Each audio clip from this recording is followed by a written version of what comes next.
For this next sample, we're going to practice pad stitching so that you can really understand the importance of it really rolling and making a really nice lapel and undercollar.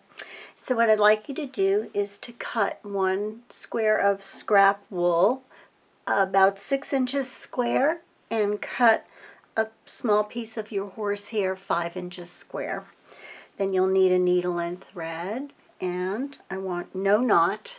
I want you to make sure that you wax your thread so that you can move along nicely. So my thread's ready to go. On your horsehair, what I'd like you to do is to draw, let me zoom in a little bit here, is to draw right on it. You can draw it, and again, I'm using gray horsehair because that's what I have, so I did it with a colored pencil. Your line should be about a 1/2 inch apart. When they get to the end, they go to 1/4 inch, so that really ensures that the collar turns over and doesn't fall onto itself. So 1/2 inch apart, and then a 1/4 inch to the corner. Okay, so 6 inches square, 5 inches square, mark 1/2 inch, 1/4 inch, draw lines on it, wax your thread.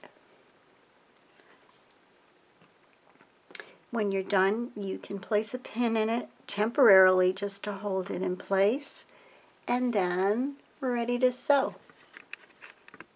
The next thing you're going to do is to start at the end. You're going to take your fabric and put it over your finger so that the line is right on top there. And then you're going to start. So to start off with, again, I don't like to use too many knots in tailoring, so I'll leave a little tail and just take another tuck. That should hold it in place, because you don't want to pull too tight anyway, tightly. So holding it over my finger, I'm going to do now my pad stitch. What I'm going to do is I'm going to go into the fabric and just feel very slightly the tip of the needle prick on the fabric into my finger, and pick up again just a couple yarns and pull. Again, I'm sewing vertically. I'm sewing horizontally to be vertically. So again, about a little more than 1/2 inch over, go down, feel the pin prick, and come up. I'm rolling this.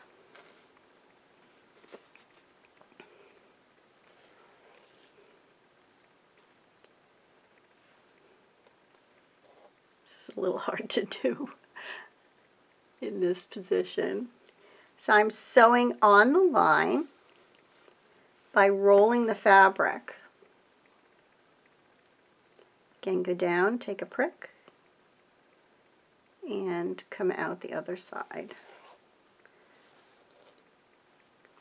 So I'm going to go ahead and finish the row, and then I'm going to come back and show you what it looks like on the other side. So I finished my row. This is what it looks like on the wrong side, and this is what it looks like on the right side, or the side that you can see. So you can see I'm using white thread intentionally. You can see I'm picking up a little bit too much here. So here, this one right here, that's a good one. That's about the size they should be. Some of them I just barely caught the fabric. A couple of these aren't too bad. This one's a little big, but not too bad. But you basically really are looking to do this to really dimple the fabric onto the side that you can see.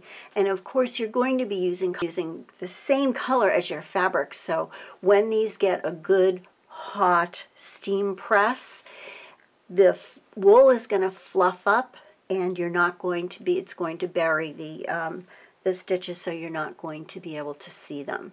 So again, if this were the same color, you wouldn't see it. But you can also, it's very hard to see on here, but you can see it's already starting to form a little bit of a curl.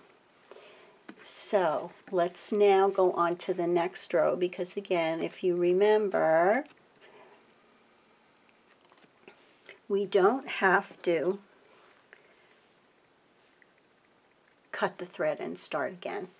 So now I'm going to continue, and again, you're not going to turn your work, you're going to go in the same direction. I'm going to put it over my finger and just come over to my next line and take a little prick stitch almost on this side. Let me flatten this out to get it started. Again, the waxing makes all the difference here.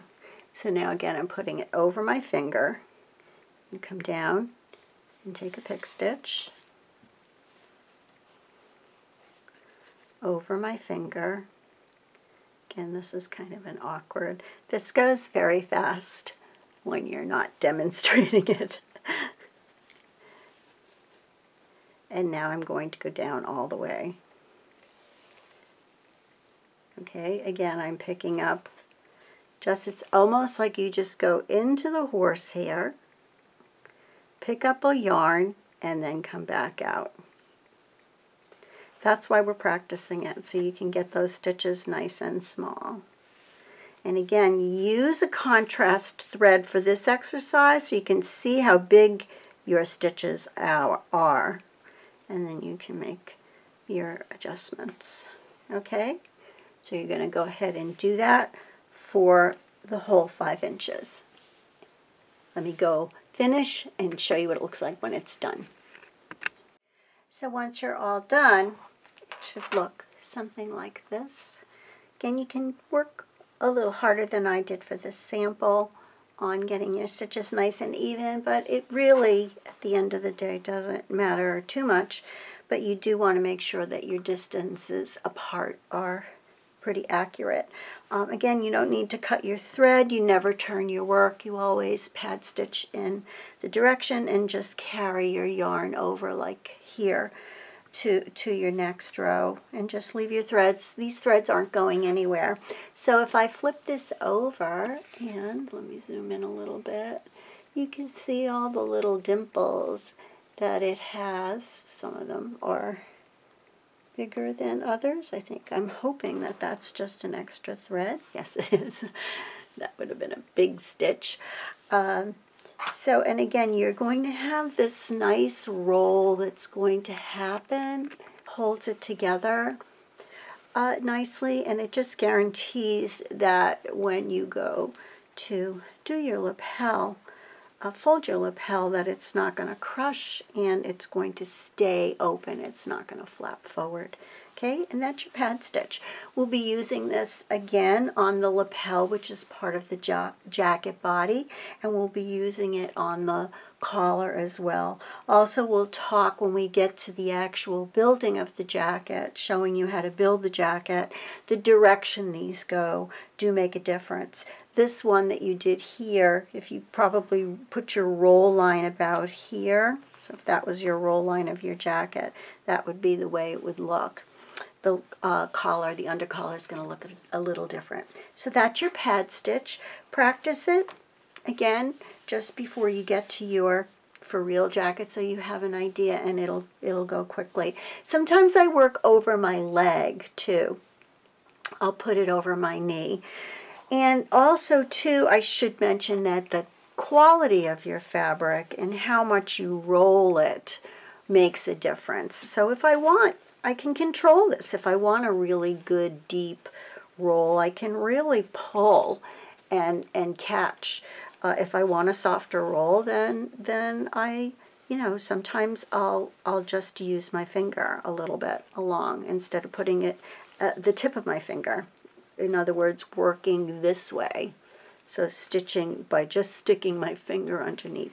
So you can control it depending on how much of a roll that you want and the quality of your fabric. Heavier fabrics need more of a roll. The softer flannel fabrics like this particular wool need a little bit less. Okay? That's your pad stitch.